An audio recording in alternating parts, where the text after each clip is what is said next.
Um, this forms part of my video documentation series of building tutor.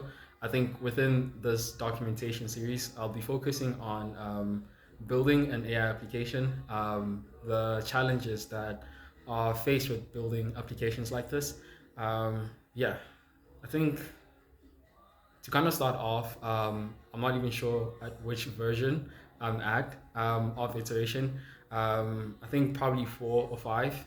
So I've built the application, I've put it out, and I've done some iterations. So yeah, I think at the current moment, I'm looking at creating something that would um, benefit me or benefit my my challenges.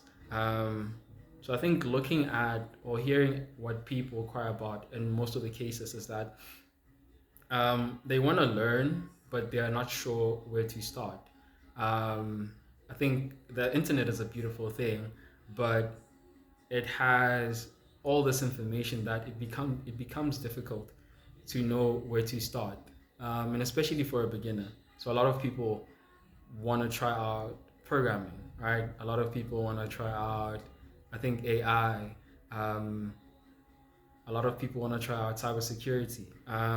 But as a person looking outside, it becomes very difficult to kind of like know where to start and where to go next. So I kind of look at this as okay, so this is a problem that I think I can try to solve. The thinking is if you could create an application that would almost be like your guide within the learning experience.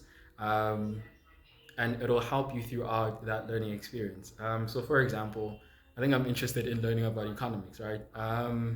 Because I feel like knowing economics could help me create products that people would desire, that would build demand. So I know nothing about economics. I know jack about economics. And every time I try to go online on YouTube, I find content that in most cases it's not relevant to me. It's difficult, it's boring, it's told in a traditional way, right? It's taught in a traditional way. It's taught in a static manner. Um, Now, the thinking is if we can make this content much more dynamic, from a sense of it understands where you are with economics and it feeds you content and information that is fit for you. And then when you learn, you do not learn for passing or failing, but you learn for mastery. The ideal goal is to master the subject. Um, So my thought was like, if I could have an application like that, then that means learning would be much more easier, right?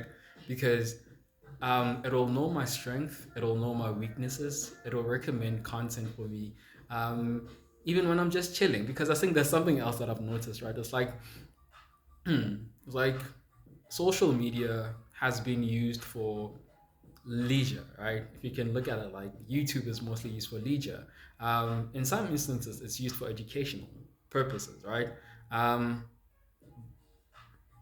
but you would argue that it's most like effective for leisure purposes. Now, if educational content was created from a leisure point of view where you can digest it while you're just not chilling and you're also learning at the same time, that'll be highly effective. You know what I mean? Because there's this thinking I was like, okay, instead of me chilling, right? Instead of me chilling, I could be learning, right? But learning is so like learning feels like Now, what if we made learning as interesting, as fun, as convenient, as almost like consuming informal content, right? And that would mean that people would learn when they are having fun. And I think that's what learning is missing. Like, learning is not fun. I think we all have this feeling that learning does not feel nice. It's because it hasn't adapted throughout the years. the way that we've learned or the way that we're learning has been the same throughout.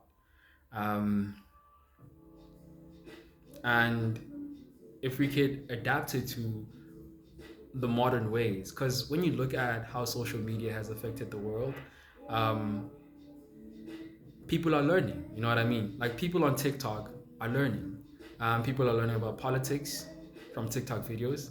People are learning about other cultures from TikTok videos. Um, why can we not do the same with education, where you're learning, but it does not feel like you're doing a chore? Yeah. So, yeah, and the fun of it and the nice, gritty, PT parts of it, um, that's what I would want Twitter to be like, you know, something where education kind of feels nice, and it's for everybody, you know. Um, yeah, I think another thing that I'm noticing about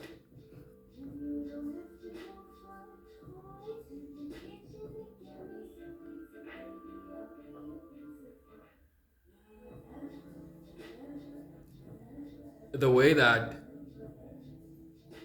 the generation, um, my generation, I think Gen Z, and the generation after that, they consume information differently. Um, I was having a conversation with my 9-year-old brother about rockets. And I think at 9, I didn't even know what rockets are. I didn't even know what thrusters are. So he's telling me, it's like, oh, there's thrusters for rockets and stuff like that and stuff like that. And I'm really thinking about it. I was like, okay, cool. YouTube is feeding him all this information and he's learning, right? And he's having fun while he's learning. I think if we can understand leisure in the sense of education, it becomes much more powerful because you do a particular thing when you want to do it, right? Not because you're forced to do it. And then from that point on, we kind of need to figure out a way how do we make it formal.